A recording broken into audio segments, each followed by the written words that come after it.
a few seconds ago. It threw me off. I don't know why. I apologize if you've been sitting here looking. And now I've got to find out what's going on. But I am here. I promise you I'm here. But, not sure why. And it didn't give me a message that explained it. So we will be starting at 7 o'clock. So you've got just a couple of minutes left if you wanted to go and do anything real quick. And I will be back at 7 precisely. I'm going to leave my mic on in case it was just complaining that I hadn't said anything. I don't know. But just in case, that's it. Talk to you in a couple.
Hello, it's 7 o'clock. I don't know what the problem was and I haven't figured it out yet. I am going to keep working on it and see if I can find out why.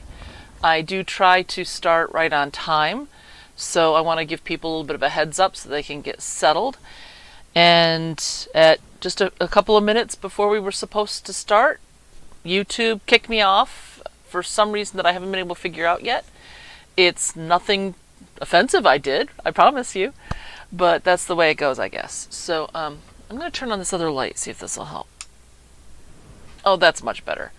Okay, so welcome to StashBlaster Quilts. My name is Maria, and I am here to help you sew more quilts in less time with less stress and have a good time doing it so that this hobby that we have can give you what you need to help you relax, give you some creative outlet. Whatever it is that you get from quilting, I want you to be able to get it without all the stress. So you'll find I'm far from perfect, and if this is your first time, you have now gotten an example of why I have a hate-hate relationship with technology. So this has been an ongoing challenge, and every time I fix something and I learn something new, something else has to challenge me. So today I get to find out why YouTube didn't want me to stay live just before I was supposed to start talking. But one way or another, we'll get this figured out. So I always start with a tip of some sort. And this is kind of an odd one, but I'd like to talk to you about having a free table at your guild or wherever you meet with other quilters. Now, if you don't belong to a guild, you might want to look and see if there's one near you. It's a wonderful place to make new friends as well as to learn new things and build some camaraderie, because sometimes you just get stuck and you need somebody you can talk to about it, or maybe you just need a second opinion. You know, what do you think of these colors? I have to make this huge project that I wasn't planning for and I really don't know where I should start. Those kinds of things are great to have a guildmate or a guildie to talk to. But if you have a guild and you don't have a free table, I really recommend that you do. One of the things that we've talked about is how to organize your fabric and your other stash items, like your projects or your cut down strips, your subcut items, blocks, and that kind of thing. And I've told you how to store them, etc., etc.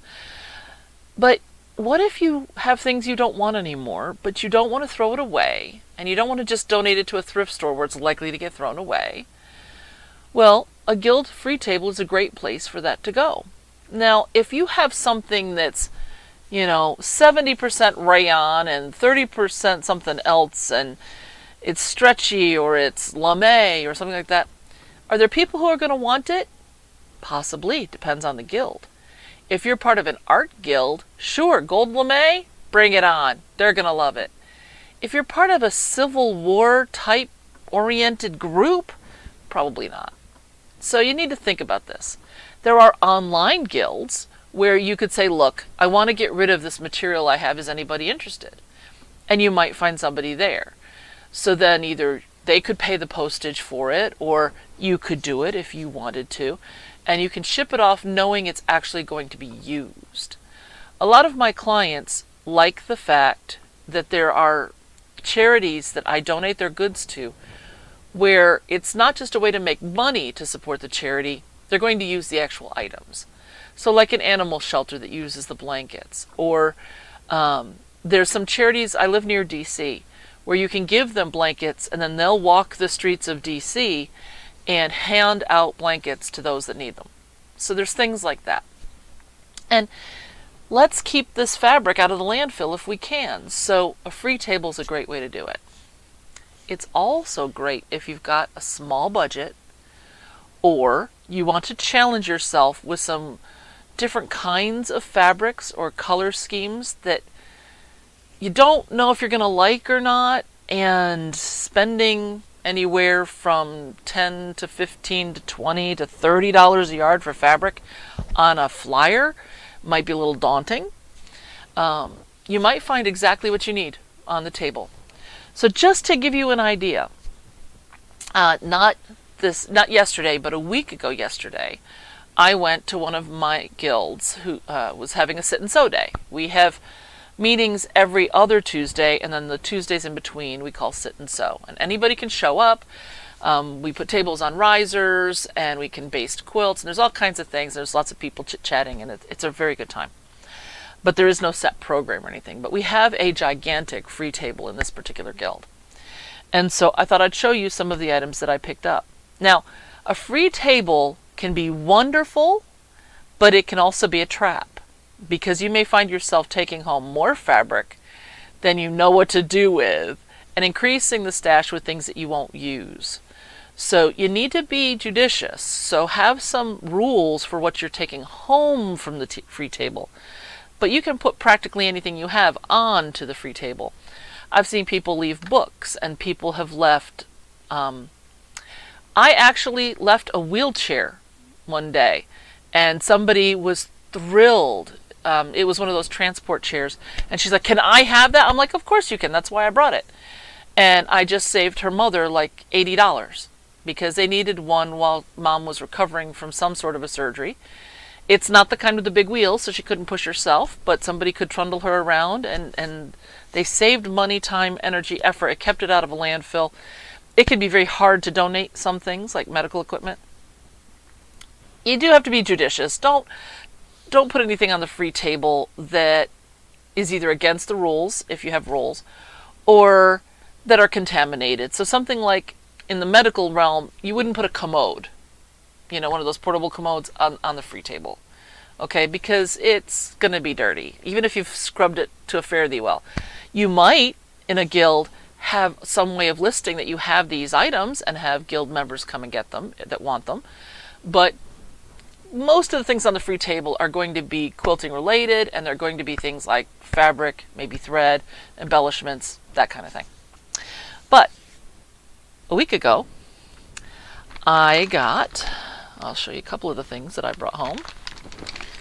This, let me try to get this so that you can see it, is a giant Ziploc bag. Here it is. Can you see this? This is an entire quilt in a bag. And most of the sewing was already done because it has 4 patches in the middle. There were 94 patches already done in this bag. And then there's the fabric that coordinates with it. It's a square and a square kind of a thing. And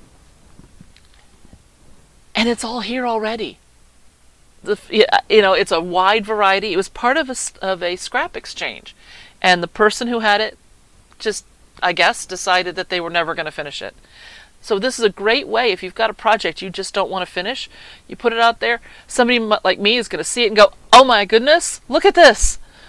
So some of these that I don't need for this new quilt might wind up in our twisted 4-patch quilt. I don't know yet. I want to lay it all out and see, but I have an entire quilt with the fabric, and all the middles are already sewn for me. So I'm way ahead of the game. I'm probably at least a third of this is done because all these 4 patches have been sewn. So that's very cool. I also picked up this bundle of already finished squares. Look at this. There's a ton of them here. Right? This is basically a baby quilt that's going to take me 20 minutes to finish the top. Maybe. It depends on how long I spend messing with it on the design wall. They're 12.5-inch squares already sewn. This is lovely. Most people, for some reason, which I don't understand, don't pick orphan blocks up off of our free table. So I will happily take them because so much of the work is already done. This will make a wonderful charity quilt for a child. So it came home with me. Now, we've talked about if you do something like a snowball block or a flying goose block using the rectangle method, you have those extra triangles that you wind up cutting off. Now, I advocate for sewing a 1/2 inch away from the original seam so that you can cut in between and have an already made half-square triangle. Well, a lot of people don't do that. They'll just whack off the triangle. So all of this, I don't know if you can see through here. So there's multiple bags here. All these bags, okay, are all triangles that have been cut off of something else. They're already paired up. All I need to do is run them through my machine and I'll have half-square triangles already made. Are they going to be the same size? No, because some of these are bigger than others. But you know what my half-square triangle box is like. I showed it to you last time.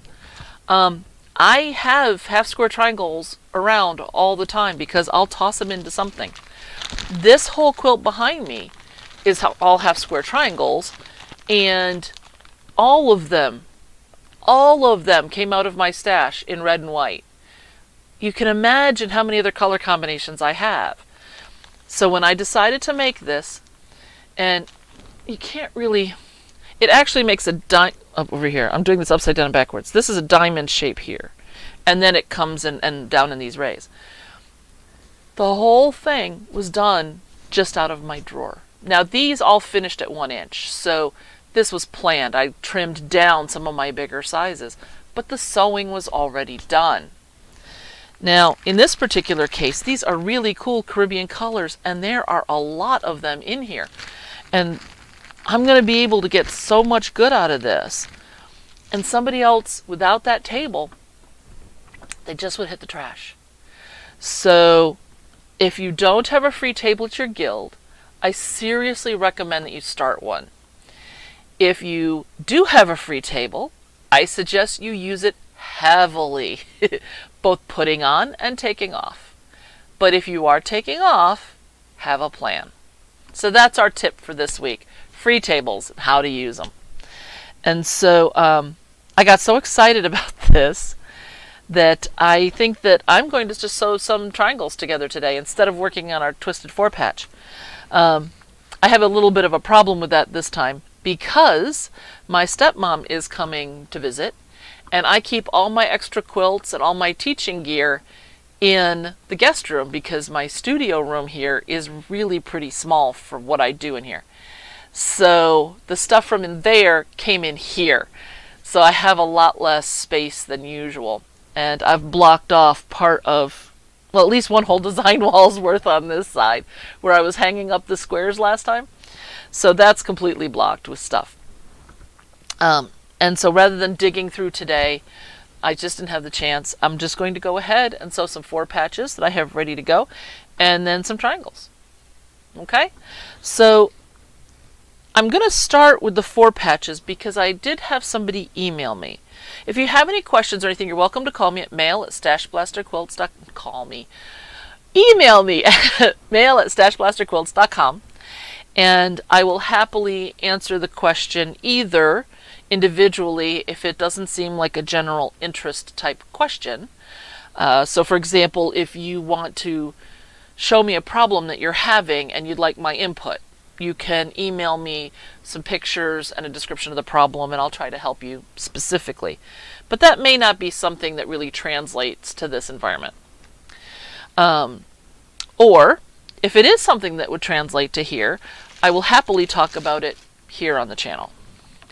By the way, if you're enjoying what you're seeing, both in terms of the fact that I always start with a tip and then we go into our project, except for this time, please subscribe. I do a live stream the first and third Wednesday of every month.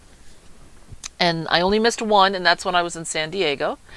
And that was mostly because we couldn't figure out how to make it work. Again, me and technology. But first and third Wednesday of the month.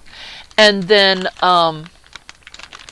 after that, I am planning on, if things slow down with my organizing business, which is the main bread and butter in my house. So it has been a crazy year this year.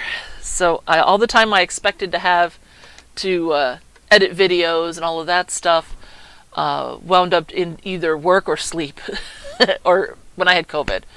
I did get sick a week after my booster. I got sick for 10 days. It just like killed all the editing time I had planned. And I'm working on a second revision of my book, a second edition, not revision, edition. So I'm trying to get that finished up too. So there's a lot less time for editing. But I will get there sooner or later. I promise you. There's all kinds of stuff that I've already taped that just needs to be edited. But if you are enjoying this, please like it, subscribe, hit the bell so that you get notified when I'm doing this again. And, you know, I would love to have you here. But I did get an email, and that's where this whole thing started. Last time we talked about spinning the middle of your 4-patch, the intersection here. Okay, so if you see here, these are not just folded over in half on one side like it normally would be. The seam has been opened and then they've been laid around in a circle. Okay, so you start with your first 2, and then when you put them together, you can open the seam up just a little bit and then lay it flat, which puts a lot less bulk in the middle intersection of your 4-patch. And so we're going to talk about, and I'm going to show you how to do that, because my explanation last time was not very clear. So I'm moving the camera. I apologize for any seasickness I'm inducing. Okay. So let's start with some simple 4-patches. Now, the way I do 4-patches is when I have a pair, so for example, right here, I want to sew and have it go through the machine where the flap here is facing up and away from me. The reason for this is that as I get closer to the intersection, the machine is going to push our 2 seams, oh, hold on, I can't do that, or you can see it. It's going to push the 2 seams closer and tighter together. I don't like having to pick things apart, and unless it's going to be a charity quilt, so if I'm doing one that's important to me, it's super important that I get a good center. So for example here, that is a really good center on the 4-patch. And for me, putting them so that the that top flap faces away pushes those together.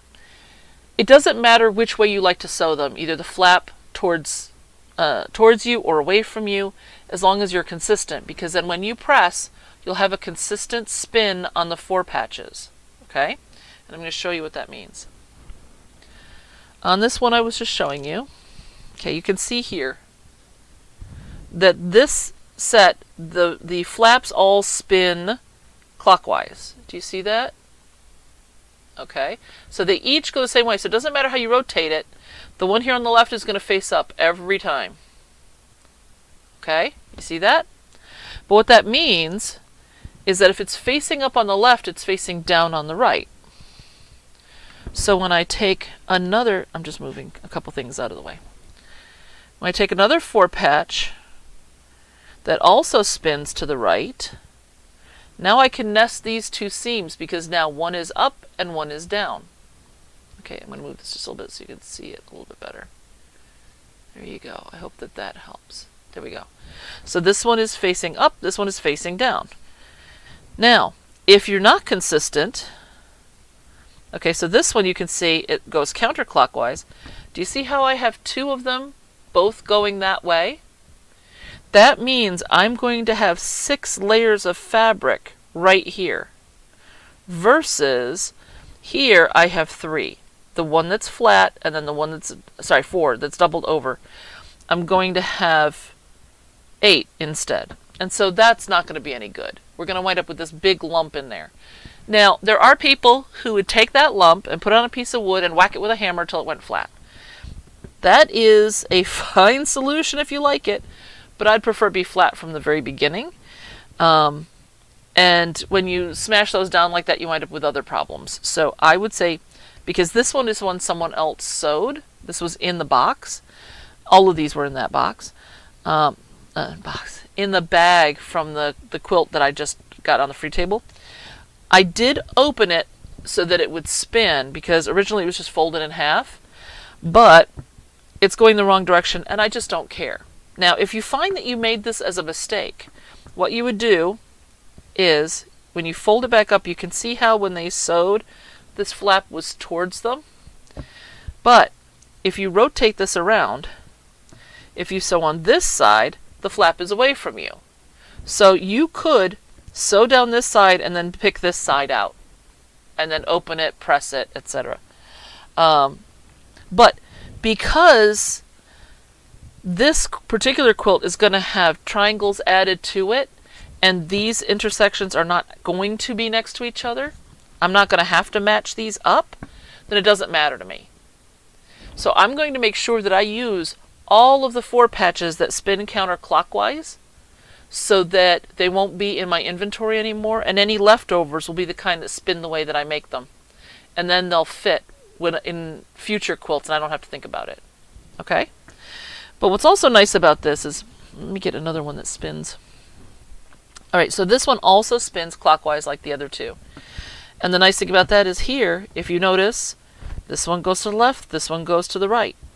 So as you're joining your rows, and then as you're joining your rows together, all of these seams are going to nest beautifully. And when they're done, you can open them and spin those and they'll press flat. So what will wind up happening is you have a flap that goes to the right, then the left, then the right, then the left, then the right, then the left, as you go down through the quilt. And you will have a much more even distribution of your fabric, which will also make it easier for quilting, because then you don't hit a big speed bump and it throw you off, because it'll be consistent all the way through the quilt. So that's why I sew it the way that I do. Okay? So I'm going to start sewing some 4 patches. So this, like I said, this is the one that's wrong. So I'm actually going to set this upside down here. I just want to make sure that I use it in the twisted 4 patch. Okay. So anyway, if this is your first time, I am a professional organizer by trade and have been one for the last, well, more than 30 years. My company specializes... Oh, my foot pedal got moved. I've been doing a lot of work where I've had to take my machine down and have a keyboard up here, and somehow my sewing machine foot got slid under the table.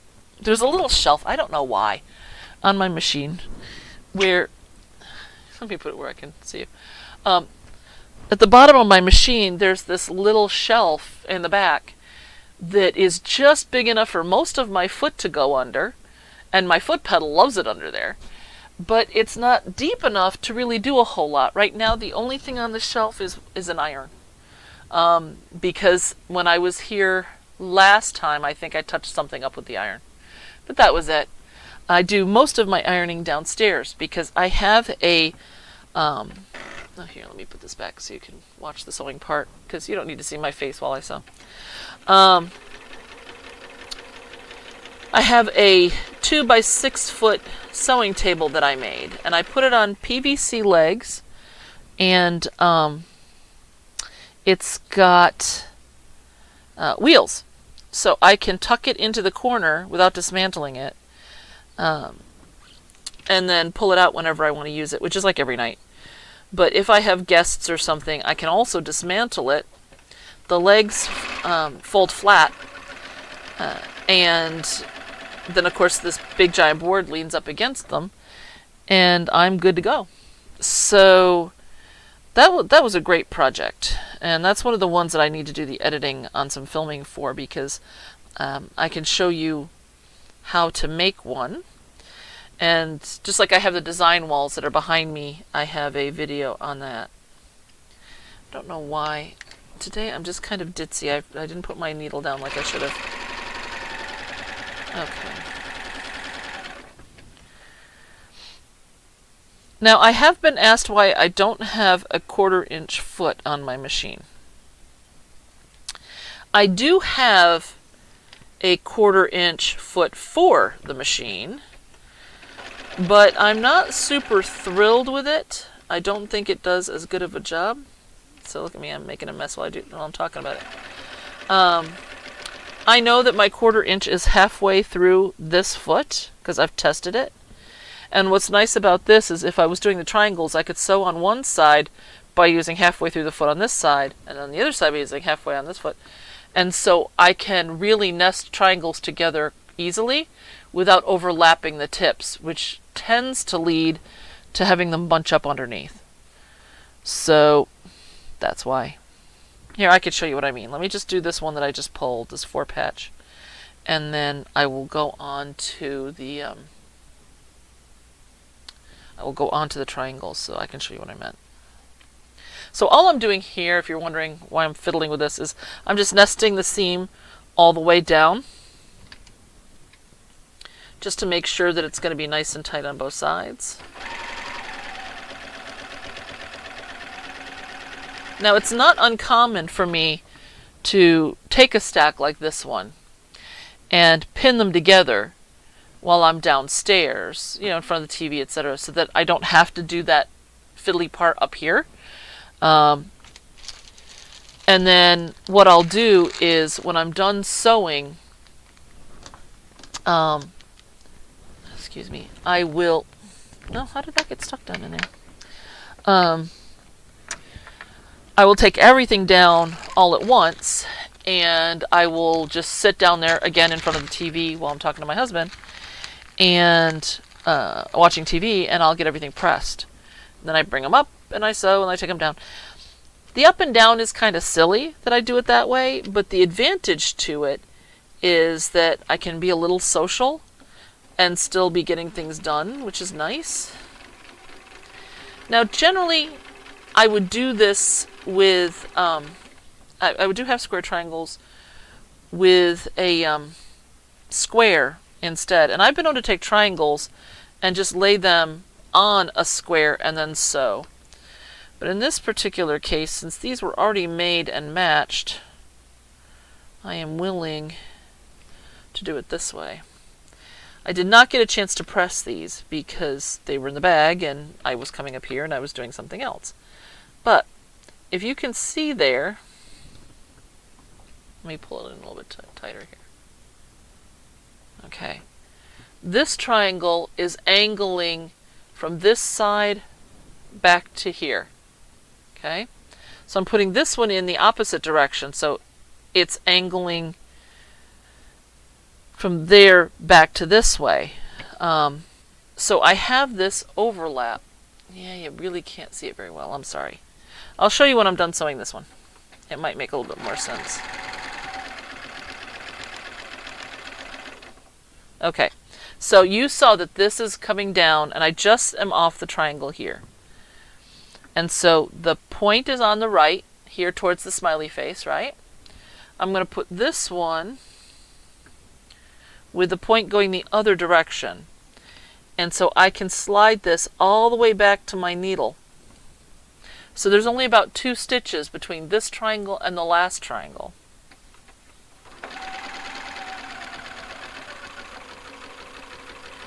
Now, could you use a walking foot to do this? Of course you could.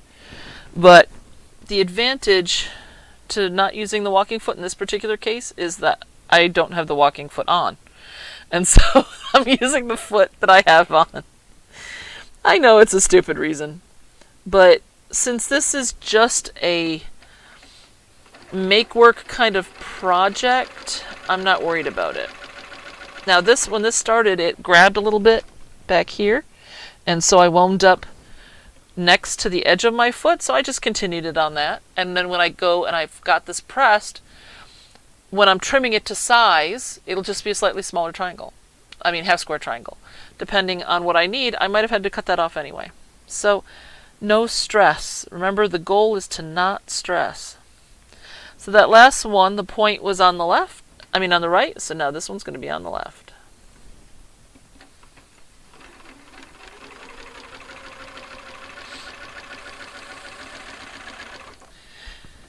So that's all there is to this. Really quite simple, but I'll be able to get quite a few of these done in almost no time. Now, I don't know if you can see this here. Might be there. You might be able to tell. This does have a small cut error where it goes and then it comes down just a touch and then goes across.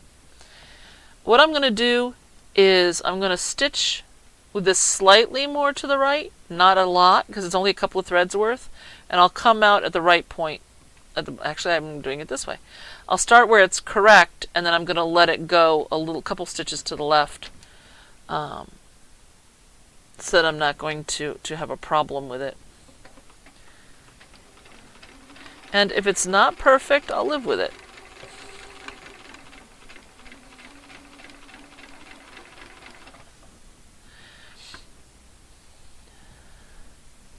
But anyway, my bobbin is starting to run low. I will probably have to change it before the end of tonight.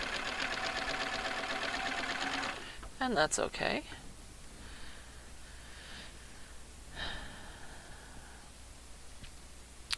So anyway, I told you I was in San Diego. So if you weren't here or you haven't listened to that live stream, I then broke it into two different sessions. One was just basically about the trip and the cool stuff that we did. And then the second one was on inspiration things that I took photos of while we were there. And I got through everything except architecture. And I'm not sure if people were enjoying it or not. So if you would like me to finish with the presentation that includes architecture and do that one, I would be happy to do so. We just needed to get the Twisted 4 patch started so that people could make 4 patches if they needed to. But since that project is going to be done sooner than the other ones would have been that I gave you the options of, we have some extra time that we can spend. And I would be happy to go ahead and share those inspirational photos with you. I find architecture is really good for giving me ideas, particularly for quilting. It's amazing how much work people put into wrought iron, carvings, etc. on buildings that people just don't see. Heck, there's even buildings that are incredibly brightly painted with quilting type designs that people don't even notice. So sometimes I will just go out. If I'm visiting a city because I'm giving a lecture or something, I will go and walk around the city just looking at the architecture.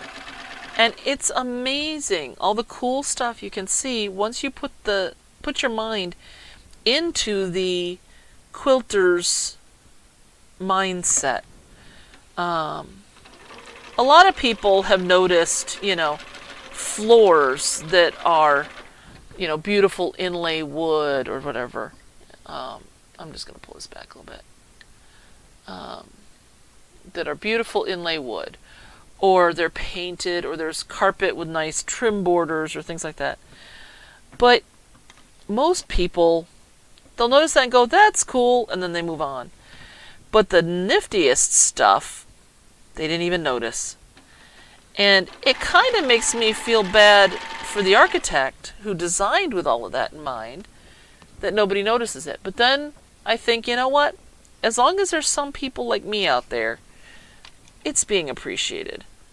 What's really wild is when I was walking around Hollywood, because we were on the Hollywood Walk of Fame, and it wasn't the prettiest area. Let's put it that way.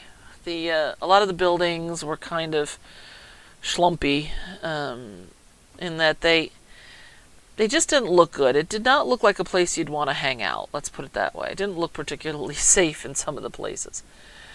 But I started looking, and I saw some of the coolest wrought iron and frescoes and all kinds of stuff. And I got to thinking about it, because if you're building a home or an office building or something, you're never building it for it to be a slum. Your simplest brownstone was not built to be a slum. It was built for people who could afford the house. So the thing with it is, if you look, no matter where you are, there are hidden gems.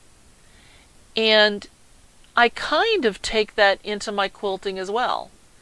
I will look at someone's quilt, and it may look kind of boring. It's a simple Irish chain. We've all seen hundreds of Irish chains, whether it's a single or a double or a triple. It's an Irish chain. Okay. But what's in the quilting? Is it just a meander? Is it a meander, but then there's a signature? Is it butterflies?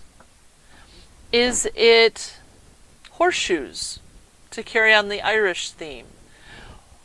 There's almost always something that if you look, you'll see. But if you just glance, nice, move on. Now, I will say that when I go to quilt shows, it does mean that I'm forever looking at the quilts.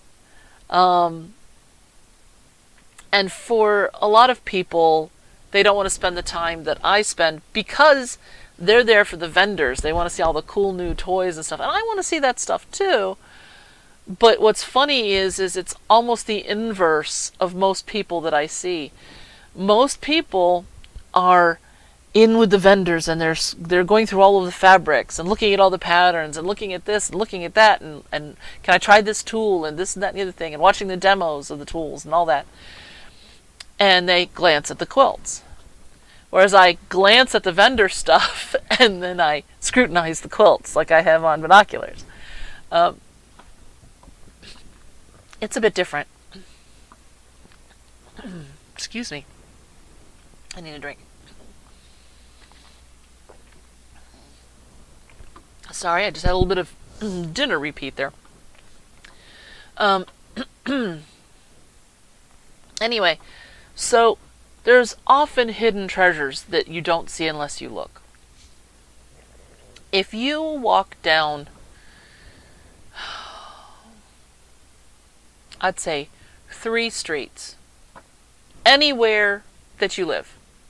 Walk down 3 streets. But really look at the decorations people have put out, the shapes that the houses make. What kind of fencing are they using? Around here, the fencing where you have the top rail, I mean, it's posts, and then you've got a top rail, and then an X, and then a bottom rail is very common. But when I lived in New York, it wasn't. That shape is a really neat quilting shape, because it's not your simple hourglass, and it's elongated. Why couldn't you put something like that in a quilt? Something as simple as a fence. Little cement figures. My mother had this pair of ducks at her house, and one of them is laughing at the other one because it looks like the second one slipped on ice because its feet are all up in akimbo and it's basically on its shoulders, half rolled over. I love those stupid ducks. There's a quilting idea there. Not in representing the ducks, but in having that swirl of movement might be something I could put into a quilting design.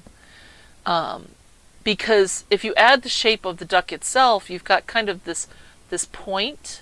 Well, actually 2 points because it's laughing too. But then you've got the swirl of the head and the neck and then the body. And then the whole thing then curves back up to where the feet are. Well, that's kind of a nifty thing. That could either be part of a quilt patch design, or it could be a quilting thing. It might make you think of otters. And maybe you want to do a quilt featuring otters, because they're slipping and sliding in the mud and having a good time. So it doesn't have to be a direct representation, but it can be something that leads you to another idea. So it's kind of inspiring you for something else. I have seen so many things at the tops of buildings.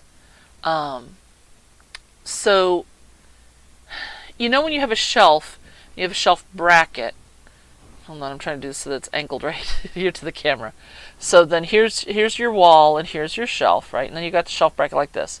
Sometimes they're just a straight diagonal piece, but a lot of times they're curved like this, or they may have flowers or something like that.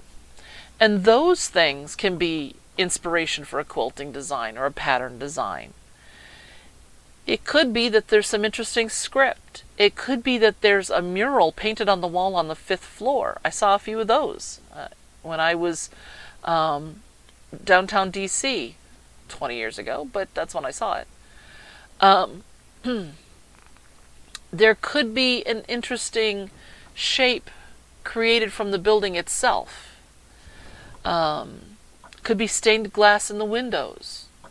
It could be a lamp you see through the glass, that's, a chandelier that's on the inside.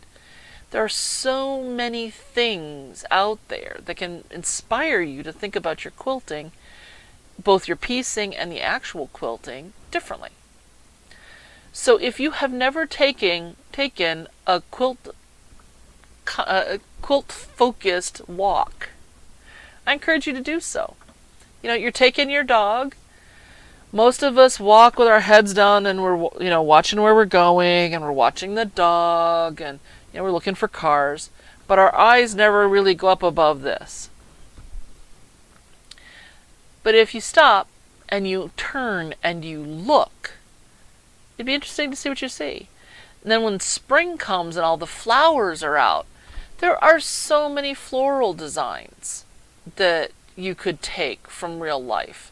That is something that I talked about on one of the videos when I did the inspiration. That was the second of the two. The first one was the trip, the second was the inspiration. I showed you several floral designs I thought were cool, including there was one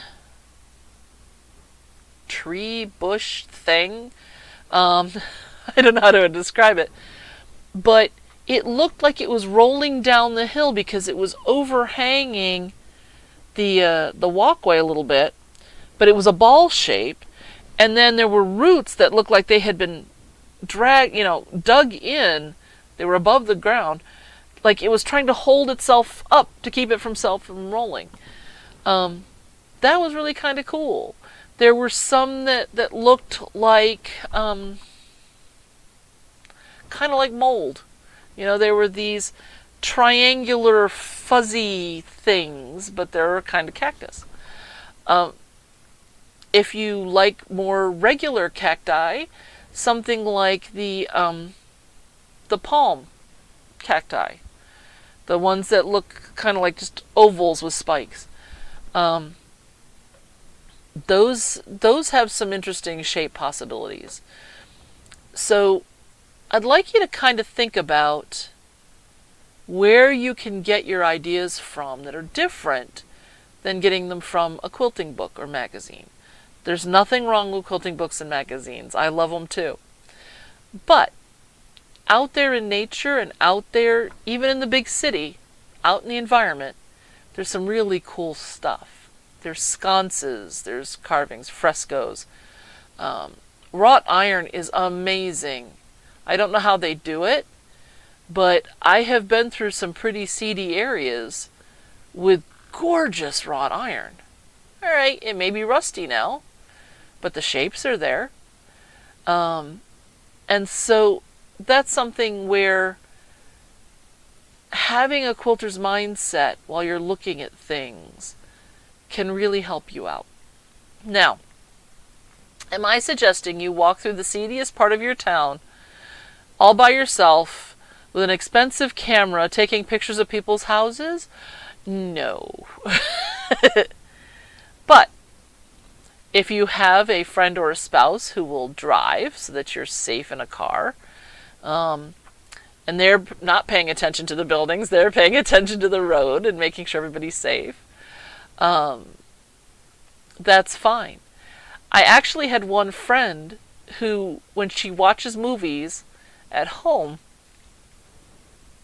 she decides, is she watching the movie or is she watching the environment? And so what she'll do is she has one of these giant screen TVs. I mean, huge. Her husband bought it for football. But she wants to watch the movie, she just kicks back and watches the movie. But then if she wants to watch it for the environment, she ignores the movie because she's already seen it. But she's looking at the buildings, at the plants, at the colors, at the interaction of light and dark. She's looking at it more like a filmmaker, because that's a very different perspective than from just a viewer of the film. So I have a YouTube thing that I enjoy watching called Cinema Therapy, and it's a filmmaker and a therapist talking about people and the way they think and how they act and that kind of stuff, using films to explain. But every once in a while, Alan, who's the filmmaker, versus Jonathan, who's the therapist, Alan will explain sometimes why they filmed things the way that they did. Whether it's a handheld, or whether it's the shadows, or whether it's they shot it from above or they shot it from below, or whatever, to convey a feeling. Well, I find it interesting to hear what the therapist thinks about, like, Batman, or Joy from Inside Out, or whatever. I do find that interesting. I really do. But I also enjoy Alan's takes and his explanations, because then I think more about shadow on some of my quilts, and how do I want the light to work, and what perspective do I want on it? Do I want to elongate the perspective to change the way that it looks, or do I want to tighten in? And so, for example, if I was doing a face, do I really want to do the whole face, or do I only want to do part of the face? And so what will that convey to the viewer if I'm only doing part of it?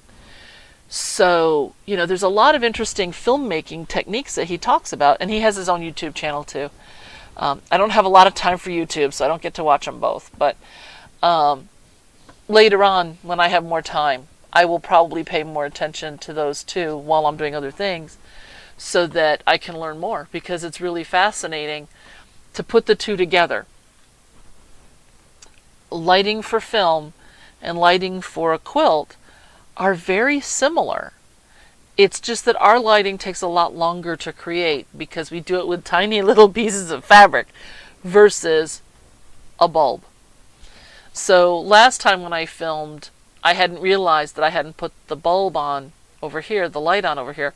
And so this side of my face was super dark the whole time, which made me want to kick myself because I knew better. But again, technology.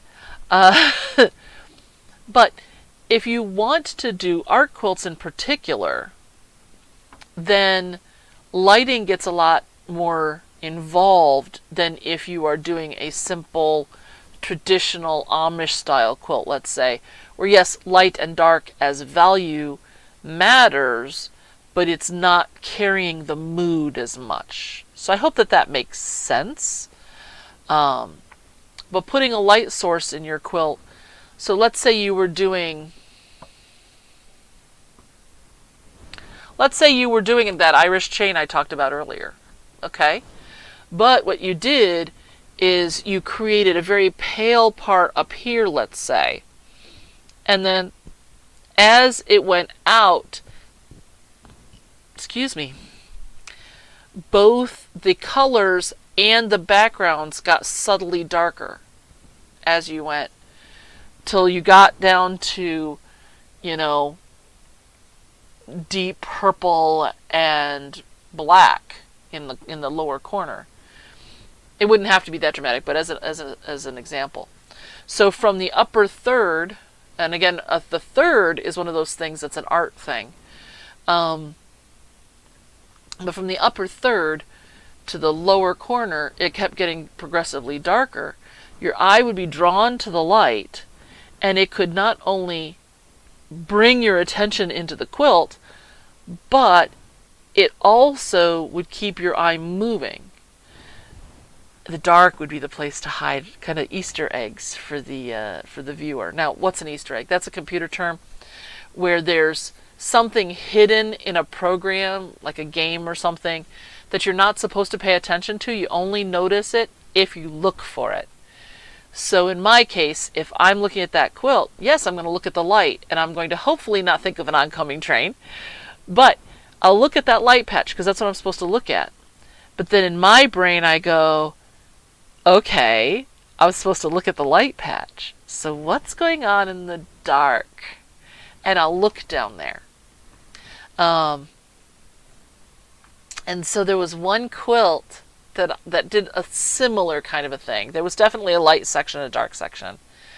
And so in the quilting, up here was sunshine and butterflies written. A lot of it was script. It looked like a loopy meander until you paid close attention to it. Otherwise, from a distance, it was just a loopy meander. And, happy and cheerful and those kinds of words. And then as you got down to the corner, it got down into, there were some that were more psychological, like depression and death and things like that. And then kind of closer to the dark end, but not quite in the dark, were things like creepy crawlies and spiders and things like that. So they had a lot of fun changing the words that they used that went around in the darker sections with matching threads. You had to actually go up and look to see it. But that was a fun little Easter egg that they put on there. They did make it easier because if you asked the quilt lady with the gloves to flip the quilt over, the background was a very consistent pale shade. So as you got to the corners, it got easier to read the words. At which point you knew to go back up to the top and read from to the light spot, and you could read those words too. And they kind of went in not exact circles, but kind of circly as they went around. So it was a really nifty idea. I thought that was really kind of cool. But from a distance, it looks like a neat idea and good color work, but okay, nifty. It's like a tunnel, or it's an ascent into heaven maybe, but nah. But when you read the words, it had a lot more meaning, and it was much more interesting. So I love to look and say, okay, this was deliberate. They want me to look here, not just scan over the whole quilt. So if they want me to look here, what's where they don't want me to look? And I will go and check it out. Now, most of the time there's nothing there. Okay, the quilters thing was just I want to have this effect on somebody. They may have even taken the quilt after they did that and handed it off to a long armer who just did an overall pattern and it was done. Because they didn't think to add in that extra element, or they didn't know to do it, or at that point they were so sick and tired of the quilt they didn't want to see it again. Because a lot of us get to that point, especially if it's one with tons and tons and tons and tons and tons and tons and tons of pieces. And you're like, I'm finally done with it. I don't want to see it again. I never want to look at it again. Which isn't true. When you get it back from the quilt, you're like, oh my god, it's gorgeous. I'm so glad I did it. But for a short period of time there, you never want to see it again. That happens. It happens to everybody. So I'm not sure, why. It could just be something as simple as that. Or it could be such a large quilt that just getting the color variations was all that they were focused on and the rest didn't matter to them, and that's fine too. But every once in a while, you'll find something and it'll be unique. Now, at the quilt show that we hold here, our guild has, I think, 13 chapters, and so every year we have this big quilt show. Now, with COVID, unfortunately, the last couple years have been virtual, so you can't see the quilts up close like you normally can. But when you can see them up close, what somebody will do if they've done something special like that is they'll include that information on the tag. Or I know one lady that went to the hanging, because it takes a whole day to hang all the quilts. I think we had over 400 quilts last time, and at one time we had over 700. But she took a page protector and included that with the quilt and a couple of safety pins. And so she went the day of the hanging, and once the quilt was hung up, she clipped that in there, and it showed some of those Easter eggy kinds of things. Stuff that she had done special that people wouldn't know to look for. And that was really kind of neat. But when I do something like that, I don't tell anybody, because I want for the person who finds it to not know it's there and be surprised. So that's kind of fun. I do it with my charity quilts too sometimes. Maybe it'll be a basic meander, and then I'll just put this little butterfly in the corner. And especially for like this kid's quilt here, if I did that and some little girl found that, or some little boy, that's going to be cool. That's something that was done obviously and on purpose just to make a little kid smile. So I will often hide something. Now, you can't always, like on the quilt behind me, I have this ripple design in the quilting that goes around because I wanted to take something that was very flat and linear and give it additional motion. So that part is unusual, so I suppose it could be considered like an Easter egg, but it's the actual quilting, the way it was designed. I didn't add in anything extra that you have to hunt for on this quilt, but I did want it to have a different effect. So when you're thinking about your quilting, how do you want it to go? I have a quilt based on the hopscotch pattern that I had quilted in almost the apple core shape. So if you know the apple core pieces, it's like that, except that it was the quilting did that. And it made all the pinwheels that the hopscotch make look like they were spinning almost. If you'd like to see that, let me know, and I can do like a little mini trunk show one of these weeks, and I can show you some of the quilts that I've made that I don't tend to hang up behind me. So I can certainly do that. Also, just so you know, I'm working on an English paper piecing 3 quilts, because sometimes I commit myself to things before I think about how long they're going to take. I actually have plenty of time to do these, but I'm going to be making 3 bed-size hexagon quilts using the 1-inch hexagons. So that's about 4,000 hexagons that I have to make. So when I'm not ironing in front of the TV, then I'm stitching hexagons. So, so I keep myself busy, if you hadn't guessed that part. It is almost 8 o'clock. If you've enjoyed any of this today, if you've stuck it out this long, thank you so much. First and third Wednesdays of every month, please like, subscribe, hit the bell if you've enjoyed yourself. I do have a tip at the beginning of every session, so if you just want to listen to that part, you are more than welcome to. Ultimately, when I can do the editing, that'll be part of its own playlist of just the tips and tricks. But that may be a while, the way things are going right now. So feel free to pop in on any of the live streams and watch the beginning, at which point you'll get those up front. And I think the longest one was like 15 minutes. And the shortest one was like 5. So, they're not all that long to start with. Have a wonderful couple of weeks.